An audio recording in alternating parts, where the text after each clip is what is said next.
অনেকেই প্রশ্ন করে যে আচ্ছা ডাক্তারবাবু, আমি কি পাউরুটি খেতে পারি?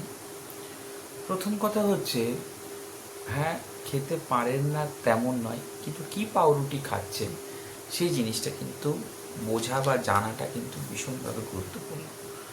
যে পাউরুটি আমি কীরকমভাবে খাবো, কি পাউরুটি খাবো, সেই বিষয় সম্পর্কে যদি আপনি সচেতন থাকেন তাহলে খেতে কিন্তু কোনো প্রকার সমস্যা বা দ্বিধা নেই।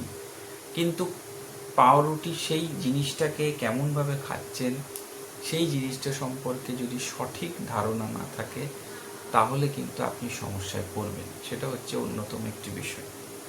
তো এক্ষেত্রে যে জিনিসটা বলবো যে আপনি পাউরুটি খান, ব্রাউন যে ব্রেড সেটা কিন্তু খুব গুরুত্বপূর্ণ। এই কারণে এটা অ্যাকচুয়ালি কিন্তু মূলত গম দিয়ে তৈরি, এবং যেটা হয় যে গমে প্রচুর পরিমাণে কিন্তু ফাইবার থাকে, যেটা আপনার শরীরের পক্ষে কিন্তু ভীষণভাবে উপযোগী। তো এই জন্যে খাদ্য খাবার তালিকা এবং বিভিন্ন ধরনের যে সমস্যা, সেই সমস্যাগুলোকে যদি আপনি সঠিক ওয়েতে ভাবেন, চিন্তা করেন যে কী ধরনের খাদ্য খাবার খেলে আমি ভালো থাকবো, তাহলে কিন্তু আপনি লং টার্মে কিন্তু সুস্থ থাকবেন। এই জিনিসটি কিন্তু বোঝাটা কিন্তু খুব ভীষণভাবে জরুরি।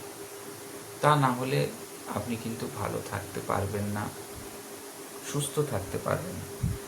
তো এই জন্য যে কোনো ধরনের খাদ্য খাবারই খান না কেন, পাউরুটি, বিশেষ করে সাদা পাউরুটি, এটাকে অ্যাভয়েড করা ভালো।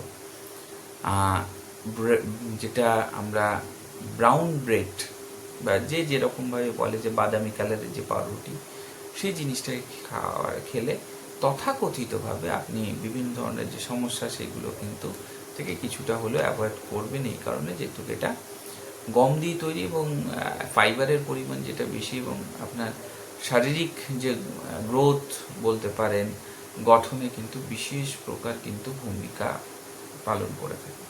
তো এই জন্যে খাদ্য খাবার তালিকা, এর সাথে দেখুন প্রত্যেক দিন যেটা আপনার খাদ্য তালিকা থাকবে, যে কোনো ধরনের ফলটা কিন্তু খাবেন।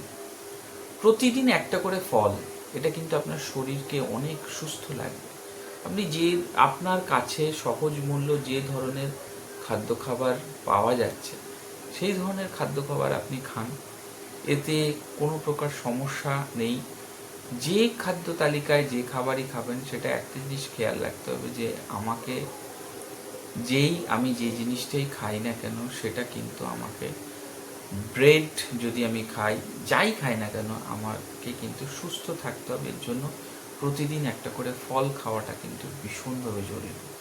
এটা আপনার শারীরিক যে সুস্থতা সেটা কিন্তু খুব ভালোভাবে বাড়িয়ে তুলবে। তো ভালো থাকুন, সুস্থ থাকুন। আগামী দিনে নতুন কোনো বিষয়, নতুন জিনিস নিয়ে আবার আলোচনা করব। নমস্কার।